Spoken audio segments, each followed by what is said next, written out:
You're watching the Bearcat Network. Today's Tuesday, February 24th, and this is Cat Chat. I'm Chris Sabato with my co-host Kip Ioane, bringing the news, events, and inside look at Bearcat athletics. Let's jump into the Roundup and take a look at what happened this past week. Quite the weekend for Bearcat Ooh. athletics. We'll start with the Roundup. We'll start with the wrap-up for the women's basketball season. Ended on a great note Saturday night with the win over Pacific here, 80-75 in overtime. Marissa had 32 points, which is a career high. It's got to be up there in the school record book somewhere, I think. You know, I didn't even look, but it's got to be pretty close. I mean, that's a great win for the ladies to end the season on a high note. They had another tough one the night before versus Linfield, a 52-46 loss, but for them to end the season the way they did, Pacific's a good team. Yeah. So that was a great win for Coach Swadener and the girls to finish. I know it was senior night for JoJo, Katie, Ari, and Julia, so that was a great way for them to end the season. On our side, another great way for us to end our season and continue it. We did lose to Linfield on Friday, 84-79 overtime loss. I blame you for jinxing us. You know, I didn't mention on camera. But before we recorded last week, I did say, you don't have to beat Linfield. And you were right. And so you went and you didn't. You were right. Yeah, I know. We took your advice. Yeah. But it was a great, got to give Linfield a lot of credit. They played really well, beat us, but our guys rebounded. I thought they did a great job getting rid of that loss on the bus ride home.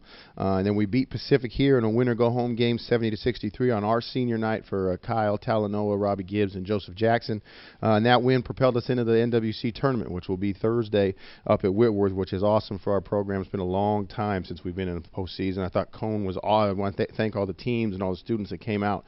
Atmosphere was great, and so we got a big win that we definitely needed. Yeah, it was the biggest crowd I've seen in Cone ever. There you go. In my 10 years. Yeah, and it was great. We needed you go back even farther, so it's probably... Yeah. It was electric atmosphere, yeah. and we need it because Pacific played really well. We led the whole way, but obviously as the coach, you never feel comfortable, so it was big. And then we got some honors today. We found. Yeah, out. we were just find out. So if you are like one of the first people to watch this, that's right. You may be on the first. Yes. But Bubba was first team All Northwest Conference. That's great. And Kyle was honorable mention. All Northwest and Conference. It's been a long time since we've had more than one person. Been a long time since we had a first team guy in Bubba, which I think is well deserved. And I'm so happy for Kyle as a senior. He's had his best year for us, and he doesn't do a lot of scoring. So for the coaches to recognize what he does defensively, blocking shots, rebounding, steals is really great. And when you win some games, the guys get the recognition they deserve. So I'm very happy for those two. Yeah, congratulations to both of them. Women's tennis was at Lewis and Clark, and unfortunately a 9-0 loss. So they struggled this weekend, but long way to go. It's a long way. Yep. It's early season. Baseball, on the other hand, is fire. on fire. They're currently 10-0. They played Whitman 3 games against Whitman this weekend. 3-2 win in extra innings in 10. 15-2 the second game. Right. It wasn't even close. Yeah. And then a 4-3 win in 11 innings in the third game. So 2 of the 3 games are going into extra innings. And so they're finding a way to win. They got the magic right now. I don't want to jinx them, but sometimes you just get on that roll and think the breaks go your way, and you got to ride it as long as you can. Right. And one of the telling things is both of those extra innings they were down. Yeah, absolutely. So they're getting into the 9th inning and saying we need to score, and we're going to do it. And they're doing it, and they're doing what they have to win. Absolutely. And, it's impressive. Congrats to Coach Swick and the staff and the guys. That's a great. Those are 3 Northwest Conference starts, right? 3-0 in the league now. 3-0 in league. Yeah. So they're doing well. On the other diamond, softball was down in California. They struggled a little this weekend. They played Concordia Irvine on Thursday in 15-1 loss. They got run ruled and an 8-4 loss. And Concordia Irvine is a very good. They were national champions 2 years ago. There you go. Yeah, that's tough. And that's a scholarship school as well. They're NAIA, so that's a tough game. And then they went and they played Pomona Pitzer on Friday with an 8-5 loss and an 11-9 loss. Battles there. And Claremont on Saturday, 6-1 and 4-0 loss. So they lost all 6. Mm-hmm. The first game, obviously a much better team. Much better team. Pomona and Claremont, I think they're a little closer. They're SCIAC schools, but they're also, I think they've been practicing in some better weather. Exactly. And it's early in the season. These things, it's a great road trip to test yourself, but then, it just tells you got to get back to work. Coach Snyder and then the girls, they'll take care of business as the season progresses. Yeah, absolutely. Digging deeper, we're here with Coach Peg Swadener of women's basketball. She's going to talk to us a little bit about the athletic director search that we're currently undergoing. Many of you know we're looking for a new athletic director. And we need a new boss. And Coach Swadener has been on the committee, and she'll talk to us a little bit about that. But first, let's just real briefly let's talk about Saturday's game. Huge game, big win, overtime. Stands are packed. Yeah, it was an exciting evening, and it was great for us to finish that way. The girls have worked so hard throughout the course of the year. We saw a lot of success in the preseason. We were 5-4 going into Christmas, and then our conference on the women's side is so difficult. It's difficult on both sides of it, but the top 4 teams in our conference are all ranked in the top 25 in the country. And I've been just trying to plug away with the girls. We just keep getting better every game, and we have some great performances, and we're getting better. And I was trying to remind them we were 5 points away from having 4 wins in conference, and so it's just to lose some of those tight games against PLU, both up there and here, and have tight games against Linfield, tight games against a lot of these teams, and not come away with the wins was a challenge. And so it was so great to go out against Pacific with a great win against a great team, to be able to finish it with an overtime win, which was a tight game, to be able to finish it. JoJo had a great game. All of our seniors, Julia, Katie, both in double figures. You got to talk about the beginning now. Well, Ari and even Ari hitting the shot. We had 3 different sets set up for her, and she finally hit one on one of those. And just to see the energy, have all the seniors play their best games of the year. In addition to that, we've got a couple of youngsters that also played their great games. Marissa having 32 points, and Kylie finally being able to hit a game-winning-ish 3-point shot on it with some great team play. So it was great for our seniors to go out that way. It was great for our freshmen to have good performances, because that carries the feeling into next fall. And it just all around, it was a great night. The crowd was great. Finished up with a great win by the guys. It was just a great night to be a Bearcat. Yeah, and one thing me and Kip have said all season long is that your record really not. It doesn't show how much stronger we've gotten. They're a much better team, and if you look at the stats, we've dropped our scoring margin by half. So it was 16 points last year. We've dropped it down to 8. Our shooting percentage improved by 5%. Our rebounding margin cut in half, more than half, because we were 10 last year down to 4. Our assist-to-turnover ratio has improved. We've got kids with all conference. Ashley Evans, one of our freshmen, is top in the conference with assist-to-turnover ratio.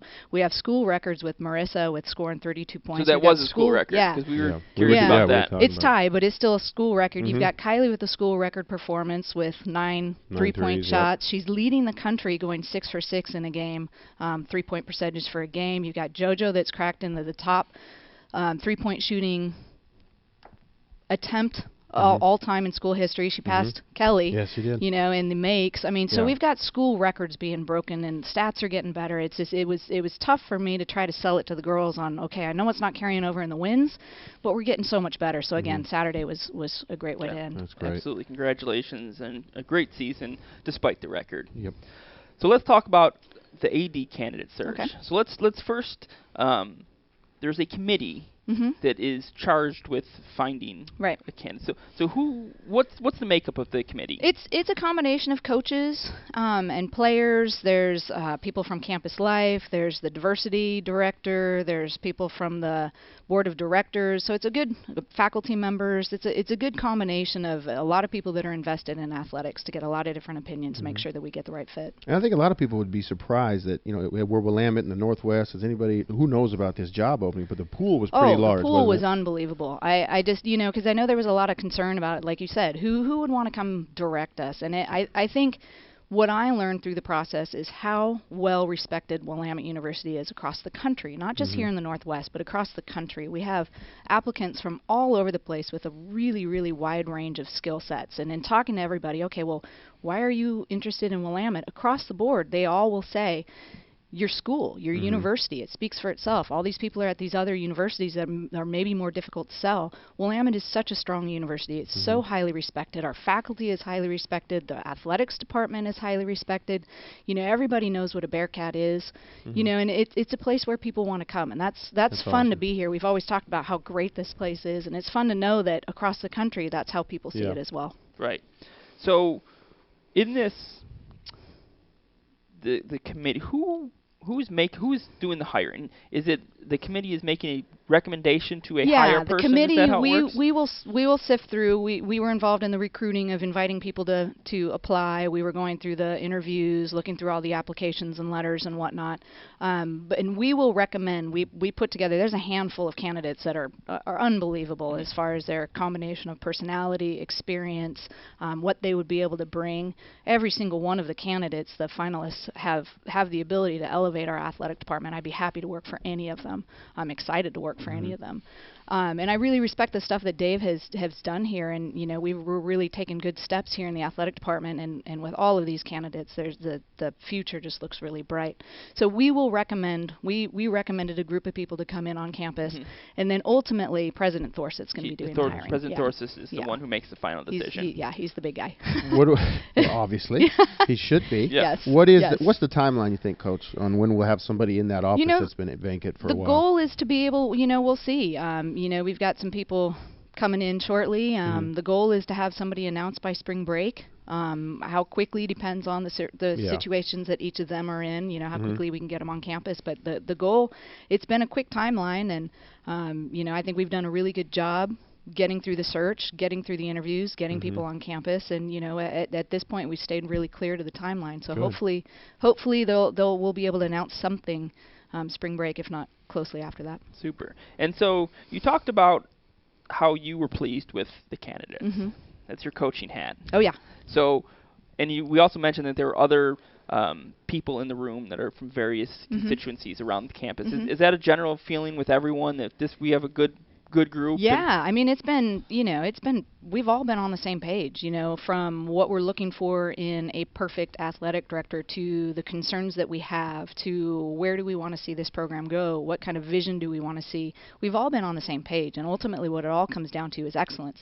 The university has already shown excellence across the board, from faculty to the type of students that we're recruiting in here and enrolling. And, athletics department is no different. It's a matter of us just continuing to do what we're doing. We've got the coaches in place. We've got the student athletes coming in. The facilities are getting better every single day. The excitement is there. I mean, just look at the student involvement that was at our games the other night. I mean, we had a recruit in. I know you had some recruits in too. And by the time we were done, the parents and the kid was just like, oh, my God, this place is awesome. Yeah, they're like, I love it. It's so fun. I mean, the atmosphere is great. And so, everybody can sense that excitement. And it was really fun being a part of a committee where all of us were on the same page. And then when we went through the interview process, we're all on the same page on the candidates we feel like can help take us to the next level as well. That's great. Well, thanks for joining us. Absolutely. Thank you. We'll move on to the next segment. Great. Thank you. On the schedule, rest of the week here in our Looking Ahead segment. Obviously, men's basketball, we're excited that we got something to look ahead to. We're in an extra week of the season. So we're at Whitworth Thursday, 7 p.m. Northwest Conference semifinals. If we're lucky enough to pull off the upset, then we would be at the winner of Whitman, which is the 2 seed, versus Lewis and Clark, which is the 3 seed. In the NWC tournament, if you win the tournament, you get the automatic bid to the NCAA. So you never know what can happen. I like where we're at. Our guys are loose. We're the uninvited guests. They picked us last, for goodness sakes, and we're in the tournament. There you go. We're excited. We're going to go up there and see what we can do. Women's tennis, Whitworth, that's here on Saturday at 10 a.m. And they will, well, if the weather holds, they'll play out on the courts. Oh, okay, right here. I think the rules is as long as it's above 50, then they have to play outside. If it's raining and cold, then they will be at the courthouse. And the thing with spring sports is they all are experts on the weather. They have to be. Every coach has to know what the weather's going to be. What are we going to do? How do we set up our place? It's crazy. Except track. That's true. Because they just run. You just go. As long as there's no lightning, they're running. It doesn't matter. Men's tennis is Lewis and Clark Sunday at 11. Coach Rob Wood and the guys taking on the Pioneers. Men's and women's golf, they're getting going again. It's been a while. I remember we did the fall season for them. So they're at the Willamette Cup Saturday at Quail Valley Golf Course in Banks, Oregon. So Coach Doherty and the guys taking off, and the ladies taking off to open up on the links. Baseball's got at George Fox, which is always a tough contest. 2 on Saturday, 11 a.m. in Newburgh, 1 on Sunday at noon. And then softball is on the road. Man, they might be up there with us. You never know. That's at Whitworth. 2 on Saturday, 12 p.m., and 2 on Sunday at 12 p.m. Yeah, and they have got a rough start to their season. I mean, they've 6 tough games in California, and then come back Whitworth. And then on the road to Whitworth, which is a tough game and a tough trip. It's a long way to go. So, but a lot of action, a lot of Bearcats in action. Hopefully you can get out and see everybody. Yeah, let's wrap things up. Thanks for watching. Again, check us out on social media, bit.ly/woosocial. Check us out if you want to watch some of our live games. We don't have anything this weekend. Right. Nothing. Well, Thursday you can listen to Mike and watch Mike. their feed. Yep. Mike will be giving you the audio commentary. bit.ly/Bearcat Network.